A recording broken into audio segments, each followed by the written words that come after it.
નમસ્કાર દર્શક મિત્રો, હું છું આપની સાથે યશ ગુપ્તા. આપ જોઈ રહ્યા છો પ્રકોપ ન્યૂઝ.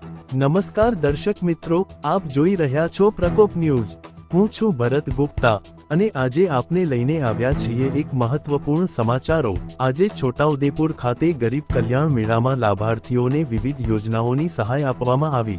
છોટાઉદેપુર સ્થિત એસએન કોલેજના ગ્રાઉન્ડમાં આ મેળાનો છોટાઉદેપુર જિલ્લા વહીવટી તંત્ર દ્વારા કરવામાં આવ્યો હતો, જ્યાં સરકારશ્રીની વિવિધ યોજનાઓના લાભાર્થીઓને સહાય કીટ અને ચેક એનાયત કરવામાં આવ્યા. માનનીય મુખ્યમંત્રી શ્રી ભૂપેન્દ્રભાઈ પટેલની પ્રેરણાથી આજરોજ 27 સપ્ટેમ્બર 2024ના રોજ જિલ્લા કક્ષાનો ગરીબ કલ્યાણ મેળો આયોજિત કરવામાં આવ્યો હતો.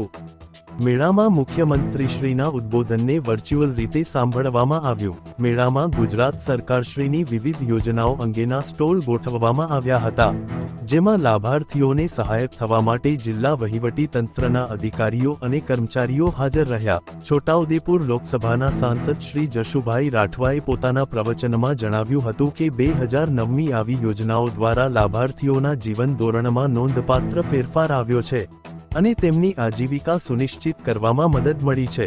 મેળામાં રોજગાર, ખેતી, મફત સારવાર અને માનવ કલ્યાણ યોજનાઓ જેવી વિવિધ યોજનાઓના સ્ટોલ દ્વારા લાભાર્થીઓને સહાય કીટ અને ચેક એનાયત કરવામાં આવ્યા. મુખ્ય મહેમાન તરીકે સાંસદ શ્રી જશુભાઈ રાઠવા અને અન્ય અગ્રણીઓ હાજર રહ્યા, જેમાં જિલ્લા પંચાયત પ્રમુખ, પૂર્વ સાંસદ, જિલ્લા ભાજપના પ્રમુખ અને જિલ્લા કલેક્ટર સહિતના અધિકારીઓનો સમાવેશ થાય છે. મેળામાં 3 કરોડથી વધુની સહાયના ચેક અને કીટ લાભાર્થીઓને એનાયત કરવામાં આવી. સંપાદન નટવરભાઈ નટુભાઈ પરમાર, છોટાઉદેપુર. પ્રકોપ ન્યૂઝ. અમારી સાથે જોડાયેલા રહો. વધુ સૂચનાઓ માટે અમારા ચેનલને સબસ્ક્રાઇબ કરો. વધુ સમાચારો માટે આગળ જવાનું ભૂલશો નહીં.